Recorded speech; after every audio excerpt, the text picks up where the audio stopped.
நீங்க நினைச்சதை அடைய எத்தனை நாள் போராடுவீங்க? ஒரு நாள், ஒரு வாரம், ஒரு வருஷம், இல்ல 10 வருஷம்? ஆனா கிட்டத்தட்ட 150 வருஷமா தலைமுறையா போராடின ஒரு வரலாறு உங்களுக்கு தெரியுமா? சரி, அதை தெரிஞ்சுக்கிறதுக்கு முன்னாடி உங்களுக்கு நம்ம இந்தியா பிடிக்கும்னா கமெண்ட்ல நம்ம இந்தியன் பிளாக டேக் பண்ணி கமெண்ட் பண்ணுங்க. சரி, இப்ப வீடியோக்குள்ள போலாம். ஒரு மனிதனுக்கு சுதந்திரம் எவ்வளவு முக்கியமோ அது மாதிரி ஒரு நாட்டுக்கும் சுதந்திரம் ரொம்ப முக்கியம். உலகத்தோட மிகப்பெரிய குடியரசு நாடான இந்தியாவில் தான் நாம வாழ்ந்துட்டு இருக்கோம். ஆனா நம்மளோட தாத்தா பாட்டி, அவங்களோட அம்மா அப்பா எல்லாம் ஆங்கிலேயரோட ஆட்சி காலத்துல அடிமையா வாழ்ந்துட்டு இருந்திருக்காங்க.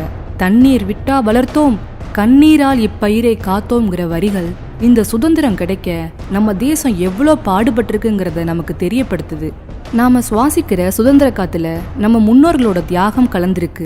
இந்த சுதந்திரம் நம்ம முன்னோர்களோட ரத்தத்தாலும் தியாகத்தாலும் தான் நமக்கு கிடைச்சது. உலக சரித்திரத்துல 150 ஆண்டு காலம் தொடர்ந்து போராடின நாடு எதுவுமே கிடையாது. அப்பேற்பட்ட ஒரு போராட்டத்துல தான் உலக மக்கள் தொகையில 5ல் 1 பகுதியா இருக்கிற இந்தியர்கள் ஈடுபட்டு இருந்திருக்காங்க. தலைமுறையா இந்த போராட்டத்தை நடத்தியிருக்காங்க. உலகத்துக்கே ஒரு எடுத்துக்காட்டா தர்ம யுத்தம் செஞ்சிருக்காங்க. அதர்மத்தை அகிம்சை வெல்லும்ங்கிற தர்ம வாக்கியத்தை நிறைவேற்றி காட்டியிருக்காங்க.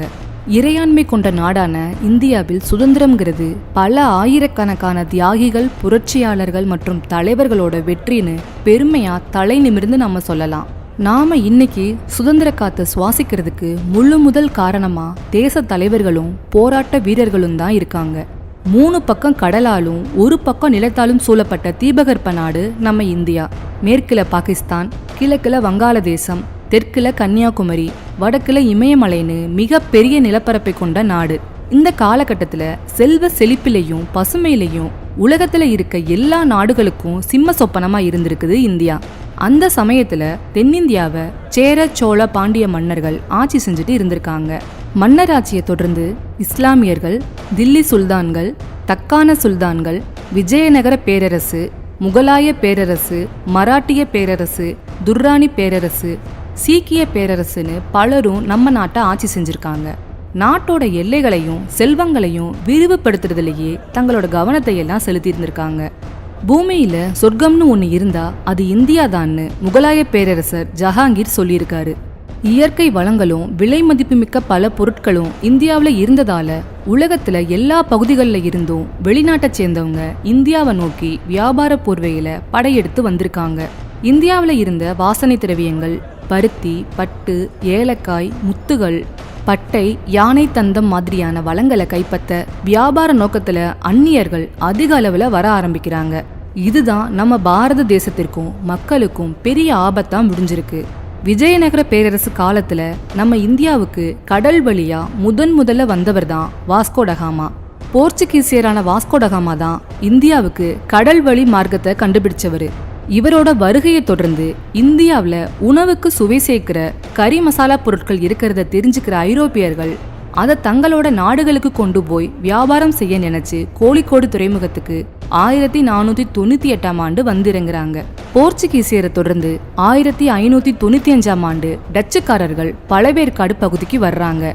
1608ஆம் ஆண்டு பிரிட்டிஷ்காரர்கள் சூரத்துக்கும், 1616ஆம் ஆண்டு டேனிஷ்காரர்கள் தரங்கம்பாடிக்கும், 1664ஆம் ஆண்டு பிரெஞ்சுக்காரர்கள் பாண்டிச்சேரிக்கும் வர்றாங்க.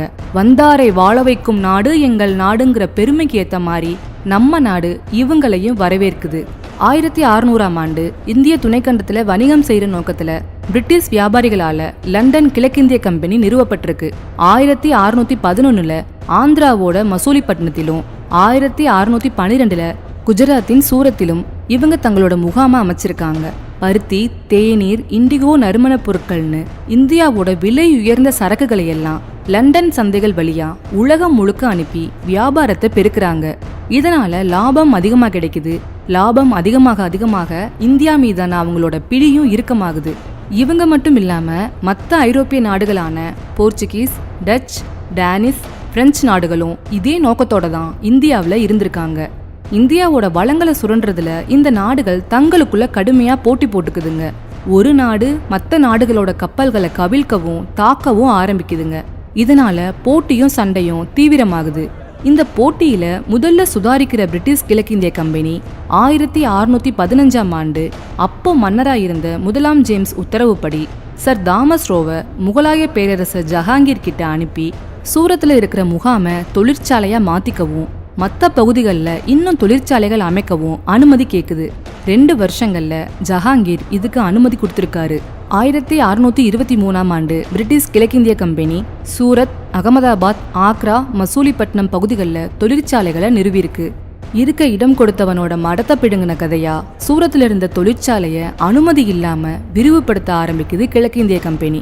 இதனால கம்பெனி தலைவர்களை முகலாய பேரரசை சேர்ந்த உள்ளூர் அதிகாரிகள் சிறைப்பிடிச்சிருக்காங்க. இதனால கம்பெனிக்காரங்க முகலாய சொத்துக்களை மறைமுகமா சேதப்படுத்துறாங்க. 1668ஆம் ஆண்டுல பம்பாயில இன்னொரு தொழிற்சாலையை தொடங்குது கிழக்கிந்திய கம்பெனி. இதுதான் கம்பெனியோட தலைமையகமா செயல்பட்டிருக்கு. 1670ஆம் ஆண்டு பிரிட்டிஷ் பேரரசர் 2ஆம் சார்லஸ் வெளிநாடுகளில் போர்களை நடத்துறதுக்கும் அந்த நாடுகளை காலனிகளா மாத்துறதுக்கும் கிழக்கிந்திய கம்பெனிக்கு அனுமதி அளிக்கிறாரு. அதோட சுதந்திரமா ஆட்சி செய்யவும், தனியா அவங்களுக்குன்னு நாணயங்களை வெளியிடவும், கோட்டைகளை ஏற்படுத்திக்கவும், படைகளை வச்சுக்கவும், கூட்டணி ஏற்படுத்திக்கவும் அனுமதி வழங்குறாரு. இப்போ ஆங்கில கிழக்கிந்திய கம்பெனி இந்தியாவில் அரசியல் நிர்வாகத்தை நிறுவ நினைக்குது. இதுல இருந்து சுதந்திரமா வர்த்தகம் செய்யவும், இந்தியர்களோட பொருளை மலிவா விற்கிறதுக்கும், அதிகமான விலையில அவங்கள வாங்குறதுக்கும் கட்டாயப்படுத்துது. இதனால இந்திய வியாபாரிகளுக்கு கோபமும் அதிருப்தியும் உண்டாகி முகலாய பேரரசர் ஜஹாங்கீர் கிட்ட போய் புகார் செய்யறாங்க. 1686ஆம் ஆண்டு முகலாய பேரரசு ஆங்கிலேயர்கள் மேல கடும் நடவடிக்கை எடுத்திருக்கு. இதனால ஆத்திரமடைஞ்ச கிழக்கிந்திய கம்பெனி முகலாய பேரரசு மேல போர் தொடுக்குது. முகலாய படையை குறைச்சு மதிப்பிட்டதுனால போர்ல பேரழிவை சந்திச்சிருக்கு கிழக்கிந்திய கம்பெனி. இந்த போரோட விளைவா ஆங்கிலேயர்கள் வங்காளத்துல இருக்கிற அவங்க தொழிற்சாலையில இருந்து வெளியேற்றப்படுறாங்க. அவங்களோட பல தொழிற்சாலைகள் பறிமுதல் செய்யப்பட்டிருக்கு. முகலாயர்களை நேரடியா எதிர்க்க முடியாததால தங்களோட தப்புக்கு மன்னிப்பு கடிதம் எழுதி அரசர்கிட்ட கொடுக்கறாங்க. நேரடியா மோதி ஜெயிக்க முடியாததால முகலாய மன்னர்களை புகழ்ந்து தங்களோட வர்த்தகத்தை தடையில்லாம நடத்திக்கிறதுக்கு வேண்டுகோள் விடுக்கிறாங்க. பசுத்தோல் போர்த்திட்டு வந்த இந்த குள்ளநெறிகளை இனம் காண முடியாத இந்திய அதிகாரிகள் அவங்களோட மன்னிப்பை ஏத்துக்கிறாங்க. 1689ஆம் ஆண்டு கல்கத்தாவில் ஒரு தொழிற்சாலையை நிறுவி வங்காளம், மெட்ராஸ், பம்பாயில இருக்கிற கம்பெனிகளை சுதந்திரமா நிர்வகிக்க ஆரம்பிக்குது. இந்தியாவை கிழக்கிந்திய கம்பெனி மூலம் அடிமைப்படுத்த பிரிட்டிஷ் அரசு நினைக்குது. இந்தியாவில் சராசரியா 330 ஆண்டுகள் முகலாய ஆட்சி நடந்திருக்கு. அதுல 180 ஆண்டுகள் மட்டும்தான் முகலாய சாம்ராஜ்யம் பலமா இருந்திருக்கு. இந்த காலம் பாபர்ல இருந்து அவுரங்கசீப்போட ஆட்சி காலம் வரைக்கும் தான். அவுரங்கசீப் முகலாய பேரரசரோட கடைசி சக்தி வாய்ந்த பேரரசரா இருந்திருக்காரு. அவருக்கு அப்புறம் ஆட்சிக்கு வந்த யாருக்கும் அவ்வளோ செல்வாக்கு கிடைக்கல. 1707ஆம் ஆண்டு அவுரங்கசீப்போட மரணத்திற்கு பின்ன முகலாய ஆளுநர்களா இருக்கிற சுபதார்களும் ஜமீன்தார்களும் இருக்கிற நிலங்களை தங்களோட வசமாக்கிக்கிறாங்க. பெரிய பெரிய அரசுகள் எல்லாம் குறுநில மன்னர்களோட ஆட்சிகளா உருமாறுது. குறுநில மன்னர்களோ தங்களோட எல்லையை விரிவுபடுத்துறதுலேயே கவனம் செலுத்தியிருக்காங்க. இந்த ஒற்றுமை இல்லாத தன்மையை கிழக்கிந்திய கம்பெனி தனக்கு சாதகமா பயன்படுத்த ஆரம்பிக்குது. ஐரோப்பிய நாடுகளான பிரிட்டன், பிரான்ஸுக்கு இடையில நடக்கிற போர்கள் இந்தியாவிலையும் எதிரொலிச்சிருக்கு. வியாபாரத்துக்காக இந்தியா வந்தவங்க இந்தியாவோட ஆட்சியிலையும் தலையிட ஆரம்பிக்கிறாங்க. தென்னிந்தியாவை ஆட்சி செய்யறவங்களுக்கு இடையில இருக்கிற ஒற்றுமையின்மையை ஆங்கிலேயர்களும் பிரெஞ்சுக்காரர்களும் தங்களுக்கு சாதகமா பயன்படுத்திக்கிறாங்க. உள்நாட்டு அரசுகளுக்கு நிதி உதவி, போர் பயிற்சி, ஆயுதங்கள்னு பல உதவிகள் செஞ்சு அவங்கள தங்களுக்கு சாதகமா மாத்திக்கிறாங்க. 1746 இருந்து 1754 வரைக்கும் ஆற்காடு நவாபுக்கும் ஹைதராபாத் நிஜாமுக்கும் மோதல் நடந்திருக்கு.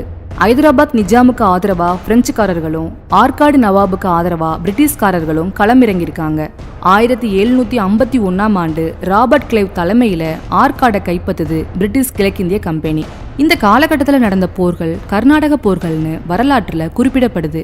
கர்நாடகம்னா அப்போ ஆந்திர பிரதேசமும் தமிழ்நாடும் சேர்ந்திருந்த பகுதிகள் தான்.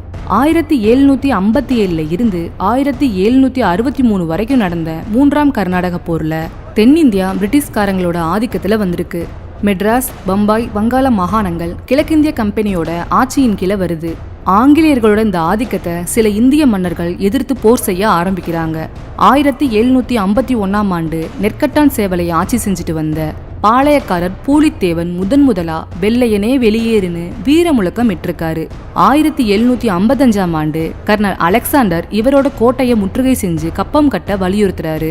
என்னோட நிலப்பகுதிக்கு வசூல் செய்யற உரிமை வெள்ளையர் யாருக்கும் கிடையாதுன்னு வீர முழக்கம் செஞ்சு வெள்ளையரை விரட்டி அடிச்சு முதல் வெற்றியை பதிவு செஞ்சவரு பூலித்தேவன். ஆற்காடு நவாபோட அத்துமீறல், ஆங்கிலேயர்களோட வருகைன்னு பல அடக்குமுறைகள் நடந்துட்டு இருந்த காலத்துல பெரிய அளவுல நடக்கிற ஆட்சி மாற்றங்களால குறுநில ஆட்சி செய்யற பாளையக்காரர்களுக்கு ஆபத்துன்னு உணர்ந்து பாளையக்காரர்களை ஒன்னு திரட்டி ஒற்றுமையா இருக்கணுங்கிறதோட அவசியத்தை உணர்த்துறாரு. பரப்பளவுல சின்ன பாளையத்துக்கு மட்டுமே தலைவரா இருந்தாலும் பூலித்தேவன் 12 ஆண்டுகள் ஆங்கிலேயர்களை எதிர்த்து போர் செஞ்சிருக்காரு. போரோட முடிவுல பாளையத்தோட பல பகுதிகள் பிரிட்டிஷார் கைப்பற்றிருக்காங்க. வங்காள நவாப் சிராஜ் உத் தௌலா ஆங்கிலேயர்களை எதிர்த்து அவங்களோட கல்கத்தா கோட்டையை தாக்கி பல ஆங்கிலேயர்களை கொல்றாரு. இதனால 1717ஆம் ஆண்டு பிளாசி போர் தொடங்கியிருக்கு. இதுக்கு ஆங்கிலேய படை வங்காளத்தை தாக்கி பதிலடி கொடுத்திருக்கு. பிளாசிங்கிற இடத்துல கடுமையா நடந்த இந்த போர்ல ராபர்ட் கிளைவ் தலைமையிலான ஆங்கிலேய படை சூழ்ச்சி மூலமா வெற்றி பெறுது. இதை தொடர்ந்து 1764ஆம் ஆண்டு நடந்த பக்சார் போர்லையும் ஆங்கிலேய படை வெற்றி பெற்று வங்காளத்தை முழுமையா வசமாக்கிக்குது. பிரிட்டிஷ் கிழக்கிந்திய கம்பெனிய குலை நடுங்க வச்ச இன்னொரு மன்னர் திப்பு சுல்தான். இவரோட அப்பா ஹைதர் அலி மைசூர் பகுதியை ஆண்டு வந்திருக்காரு. இயல்பிலேயே சுதந்திர உணர்வோடு இருக்கிற ஹைதர் அலிக்கு ஆங்கிலேயர் இந்திய அரசியல்ல தலையிடுறது சுத்தமா பிடிக்காம இருந்திருக்கு. 1766ஆம் ஆண்டு ஆங்கிலேயர்கள் மீது போர் தொடுத்திருக்காரு. திப்பு சுல்தானும் தான் அப்பாவோட சேர்ந்து ஆங்கிலேயர்களை எதிர்த்திருக்காரு. 1766ஆம் ஆண்டு தொடர்ந்த இந்த போர் 33 வருஷம் வெவ்வேறு கட்டங்கள்ல நடந்திருக்குது. இந்த போர்களை வரலாறு மைசூர் போர்கள்னு குறிப்பிடுது. முதலாம் மைசூர் போர்ல ஹைதர் அலி ஜெயிச்சது ஆங்கிலேயர்களை நிம்மதி இழக்க வச்சிருக்கு. மைசூர் அரசை எப்படியாச்சும் அழிச்சிடணும்னு ஆங்கிலேயர்கள் முடிவு பண்றாங்க. முதல் மைசூர் போர்ல ஆங்கிலேயர்களை அதிர்ச்சி அடைய வச்ச இன்னொரு விஷயம் திப்பு சுல்தானோட ராக்கெட் தாக்குதல். ஆங்கிலேயர்களோட ஆயுத கிடங்குகளை துல்லியமா ராக்கெட்களை வச்சு தாக்கி அழிச்சிருக்காரு திப்பு சுல்தான். இவரையும் துரோகத்தை வச்சுதான் ஆங்கிலேய படை வீழ்த்தியிருக்கு. திப்பு சுல்தானோட அமைச்சர்களை சூழ்ச்சி செஞ்சு அவருக்கு துரோகிகளா மாத்தி திப்பு சுல்தானை வீழ்த்தியிருக்காங்க. ஸ்ரீரங்கப்பட்டினம் கோட்டையில இருந்த திப்பு சுல்தானை ஆங்கிலேயர்கள் சுத்தி வளைச்சப்போ அவரோட தளபதிகள் திப்பு சுல்தானை தலைமறைவா இருக்க சொல்லியிருக்காங்க. அடிமையா 200 ஆண்டுகள் வாழ்றதை விட வீரனா ஒரு நாள் வாழ்ந்தா போதும்னு கர்ஜனை செஞ்சிருக்காரு. 1799ஆம் ஆண்டு மே 4ஆம் தேதி சதி மூலமா திப்பு சுல்தான் கொல்லப்பட்டிருக்காரு. ஆங்கிலேயரை எதிர்த்த முதல் பெண் சுதந்திர போராட்ட வீராங்கனை ராணி வேலு நாச்சியார். தமிழ்நாட்டின் சிவகங்கை பகுதியை ஆட்சி செஞ்ச பெண் சிங்கம் ராணி வேலு நாச்சியார். 1772ஆம் ஆண்டு ஏற்பட்ட போர் நெருக்கடியை சமாளிக்க ஹைதர் அலியை சந்திச்சு ஆங்கிலேயரை எதிர்க்கிறது பத்தி விவாதிச்சிருக்காரு. ஹைதர் அலி உதவி செய்யறதா உறுதியளிச்சிருக்காரு. 7 ஆண்டுகள் திண்டுக்கல் கோட்டை, விருப்பாச்சி கோட்டைன்னு மக்களை ஆங்கிலேயருக்கு எதிராக திரட்டிட்டு இருந்திருக்காரு. சிவகங்கை மக்களை ஒருங்கிணைச்சு கம்பெனியை எதிர்க்க படை திரட்டியிருக்காங்க. மருதுபாண்டிய சகோதரர்கள் இந்த போருக்கு தலைமை தாங்கியிருக்காங்க. 1780ஆம் ஆண்டு வேலு நாச்சியார் தலைமையில திண்டுக்கல்ல இருந்து ஒரு படை சிவகங்கைக்கு கிளம்புது. ஹைதர் அலி கொடுத்த 5000 குதிரை வீரர்களையும் 5000 படை வீரர்களையும் ஒரு பீரங்கையும் உள்ளடக்கின இந்த படை காளையார் கோவில முதல்ல கைப்பற்றுது. இறுதியா சிவகங்கையை கைப்பற்ற பெரிய மருது, சின்ன மருது, குயிலி தலைமையில படை திரட்டியிருக்காங்க. சிவகங்கை அரண்மனையில நடந்த நவராத்திரி விழாவில் குயிலி தலைமையிலான பெண்கள் படை மாறு வேஷத்துல மக்களோட மக்களா கலந்து உள்ள நுழையுது. அதுல குயிலி தன்னோட உடம்புல தீ வச்சு ஆங்கிலேயரோட ஆயுத கிடங்கை எரிச்சு சுதந்திர யாகத்தை கொழுந்து விட்டு எரிய வச்சிருக்காங்க. வேலு நாச்சியார் தன்னோட 50வது வயசுல ஜோசப் ஸ்மித்தையும் தளபதி பான்ஜோரையும் தோற்கடிச்சிருக்காங்க. இந்தியாவில் வியாபாரம் செய்ய வந்த ஆங்கிலேயர்கள் நாட்டில் ஆதிக்கம் செய்யறதை எதிர்த்த இன்னொரு வீரர் தீரன் சின்னமலை. 1782ஆம் ஆண்டு டிசம்பர் 7ஆம் தேதி ஹைதர் அலிக்கு பின்னாடி ஆட்சிக்கு வந்த திப்பு சுல்தான் ஸ்ரீரங்கப்பட்டினத்துல கிழக்கிந்திய கம்பெனியை எதிர்த்து போர் செஞ்சாரு. தீரன் சின்னமலை ஆயிரக்கணக்கான கொங்கு நாட்டு இளைஞர்களை ஒன்று திரட்டி மைசூருக்கு போய் திப்பு சுல்தானுக்கு ஆதரவா போர் செஞ்சிருக்காரு. திப்பு சுல்தான் போர்ல வீரமரணம் அடைஞ்ச பின்ன சின்னமலை கொங்கு நாடு வந்து அரச்சலூர்ல ஓடாநிலை கோட்டை கட்டி போருக்கு தன்னை தயார்படுத்திக்கிறாரு. வீரர்களை ஒன்று திரட்டி பயிற்சி அளிச்சிருக்காரு. ஆயுதங்களை தயாரிக்கிறாரு. ஓடாநிலையில பிரெஞ்சுக்காரர்களோட வழிமுறையில பீரங்கிகளும் தயாரிச்சிருக்காரு.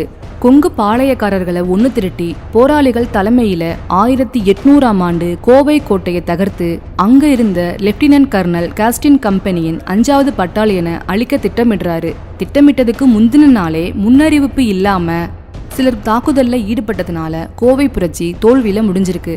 சாதி வேறுபாடு இல்லாம எல்லா சமயத்தை சேர்ந்தவங்களும் இவரோட கூட்டணியில இருந்திருக்காங்க. 1801ஆம் ஆண்டு, 1802ஆம் ஆண்டு, 1804ஆம் ஆண்டு இந்த 3 ஆண்டுகளையும் நடந்த போர்ல தீரன் சின்னமலை ஆங்கிலேயரை ஜெயிச்சிருக்காரு. போர்ல சின்னமலையை ஜெயிக்க முடியாதுன்னு தெரிஞ்சுக்கிற பிரிட்டிஷார் வழக்கம் போல சூழ்ச்சி செஞ்சு அவரை கைது பண்ணுது. சங்ககிரி கோட்டையில போலி விசாரணை நடத்தி 1805ஆம் ஆண்டு அவரை தூக்கிலிட்டிருக்கு. 1785ஆம் ஆண்டுல இருந்து 1801ஆம் ஆண்டு வரைக்கும் ஆங்கிலேயர்களை எதிர்த்து ஆயுதம் ஏந்தி போராடின வீரர்கள் சிவகங்கை சீமை காளையார் கோவிலை சேர்ந்த மருதுபாண்டியர். பெரிய மருது சின்ன மருதுன்னு இவங்க 2 பேரும் ஆங்கிலேயருக்கு எதிராக போராடின எல்லா குழுக்களையும் ஒருங்கிணைக்க முயற்சி செஞ்சாங்க. இதனால ஆங்கிலேயர்களோட கோபத்துக்கு ஆளாகிற மருதுபாண்டியர்கள் 1801ஆம் ஆண்டு அக்டோபர் 24ஆம் தேதி திருப்பத்தூர்ல தூக்கிலிடப்பட்டிருக்காங்க.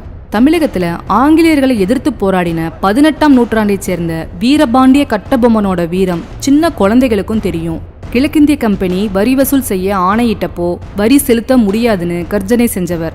1799ஆம் ஆண்டு புதுக்கோட்டை மன்னர் விஜய ரகுநாத தொண்டைமானால் காட்டி கொடுக்கப்பட்டு கைது செய்யப்பட்டிருக்காரு. அக்டோபர் 16ஆம் தேதி கயத்தாறுங்கிற இடத்துல தூக்கிலிடப்பட்டிருக்காரு.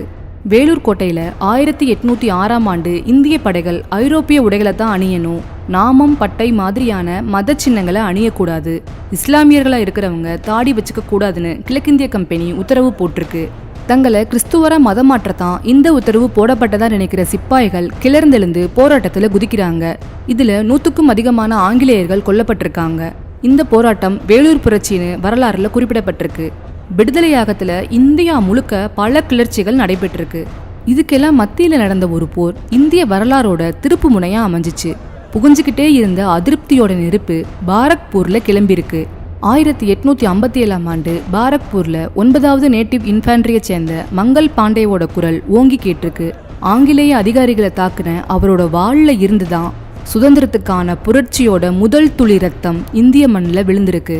1857ஆம் ஆண்டு மே 11ஆம் தேதி ஒரே ராத்திரியில 40 மைல்களை கடந்து சில 100 சிப்பாய்கள் டெல்லியை கைப்பற்றினதும், எண்ணி 20 நாட்கள்ல இந்துஸ்தான் படைத்தளங்கள்ல கலகங்கள் வெடிச்சதும், அடுத்த ஓரிரு வாரங்கள்ல பொதுமக்கள் கிளர்ந்தெழுந்து புரட்சிக்கு உரமூட்டியதும் யாருமே எதிர்பார்க்காத இந்திய வரலாற்றோட திருப்பங்கள். ஒழுக்கமான அடிமைகளா இருந்த இந்தியர்கள் எப்படி கிளர்ந்தெழுந்தாங்கன்னு ஆங்கிலேயர்களால புரிஞ்சுக்க முடியல. இந்தியர்கள் தான் இப்படி நம்மளை தாக்குறாங்களான்னு நம்பவும் முடியல, நம்பாம இருக்கவும் முடியல. இந்த போர் 2.5 ஆண்டு காலம் எழுச்சியோட நடந்திருக்கு. இந்தியாவோட நீண்ட வரலாற குறுக்க வெட்டினா எலும்பு, நரம்பு, சதை, தோல், ரத்தம், சாதி, சமயம், காலனித்துவம், நவீனத்துவம்னு எல்லா கூறுகளும் ஒரே சமயத்துல தென்படுற ஒரே இடமா 1857ஆம் ஆண்டு காட்சி தரும். அதனாலதான் இத முதல் இந்திய சுதந்திர போர்னு வரலாற்று அறிஞர்கள் சொல்றாங்க. இது வெறும் சிப்பாய்கள் மட்டும் சம்பந்தப்பட்ட எழுச்சி கிடையாது. ஏழை எளிய விவசாயிகளும் குடியானவங்களும் பொதுமக்களும் தன்னெழுச்சியா கலந்துகிட்ட மாபெரும் மக்கள் புரட்சி. மங்கள் பாண்டே தொடங்கி இந்த எழுச்சியோட நாயகர்கள் ஒவ்வொருத்தருமே நமக்கு உத்வேகம் அளிக்கக்கூடியவர்களா இருக்காங்க. பாபு குன்வர் சிங்கோட வீரம், நானா சாஹேப்பின் தந்திரம், ஜுவாலா பிரசாத்தின் தீரம், ஜான்சி ராணி லட்சுமிபாயின் போர்த்திரம்னு இவங்க எல்லாருமே இந்த எழுச்சியை ஏந்தி பிடிச்சிருக்காங்க. 1,60,000 மைல் பரப்பளவுக்கு தனியொரு மனிதனா ஆங்கிலேயர் படைய தன்னோட கொரில்லா போர் முறையில அலக்களிச்சிருக்காரு தாந்தியா தோபே. 1859ஆம் ஆண்டு ஏப்ரல் 7ஆம் தேதி அவரை காட்டி கொடுக்கப்பட்டு கைது செய்யப்பட்டதும் தான் பெருமூச்சு விட்டாங்க ஆங்கிலேயர்கள். இதோட இந்த எழுச்சி முடிவுக்கு வருது. 1,00,000 சிப்பாய்களும் 1,00,000 மக்களும் இந்த போர்ல இறந்திருக்காங்க. 1858ஆம் ஆண்டு குவாலியர்ல நடந்த போர்ல ஜான்சி ராணி லட்சுமிபாய் கொல்லப்பட்டாங்க. ஏறக்குறைய இந்த போரோட கிழக்கிந்திய கம்பெனியோட கதை இந்தியாவில் முடிவுக்கு வருது. ஆங்கிலேய முடியரசின் நேரடி ஆட்சி இந்தியாவில் அமலுக்கு வருது. 1877ஆம் ஆண்டு விக்டோரியா மகாராணி இந்தியாவோட ஆட்சி பொறுப்பை எடுத்துக்கிறாங்க. பால கங்காதர திலகரோட சுயராஜ்யம் எனது பிறப்புரிமைங்கிற கோஷம் நாடு முழுக்க பரவுது. விவேகானந்தர், லாலா லஜபதி ராய், பிபின் சந்திரபால், வ.உ. சிதம்பரம் பிள்ளை, பாரதியார், அரவிந்தர், சுப்பிரமணிய சிவா, பக்கிம் சந்திர சாட்டர்ஜி, ரவீந்திரநாத் தாகூர், தாதாபாய் நவ்ரோஜி, வாஞ்சிநாதன், திருப்பூர் குமரன் இவங்களோட பேச்சும் எழுத்தும் செயலும் வீரமும் மக்கள் கிட்ட சுதந்திர உணர்வை அதிகரிக்க செஞ்சது. 1905ஆம் ஆண்டு நடந்த வங்காள பிரிவினை மக்களை அதிர்ச்சியில ஆழ்த்துது. ஆங்கிலேயருக்கு எதிரான போராட்டத்துக்கும் இது வழிவகுக்குது. தென்னாப்பிரிக்காவில் நிறவெறி எதிர்ப்பு இயக்கத்தோட தலைவராக இருந்த காந்தி இந்தியாவுக்கு வராரு. கோபாலகிருஷ்ண கோகலே, ரவீந்திரநாத் தாகூர் இவங்களை சந்திச்சு இந்திய தேசிய காங்கிரஸ்ல இணைகிறாரு. ஆங்கிலேயர்களுக்கு எதிராக சத்தியாகிரகம்ங்கிற வன்முறை இல்லாத அகிம்சை வழி போராட்டத்தை கையில் எடுக்கிறாரு. ஆங்கிலேயர்களுக்கு எதிராக செயல்படுறவங்கள விசாரணை செய்யாம 2 வருஷம் வரைக்கும் சிறையில் அடைக்கிற ரவுலட் சட்டத்தை கொண்டு வருது பிரிட்டிஷ் அரசு. அடக்குமுறை அதிகரிக்க அதிகரிக்க எதிர்ப்பு போராட்டங்கள் வலுப்பெற ஆரம்பிக்குது.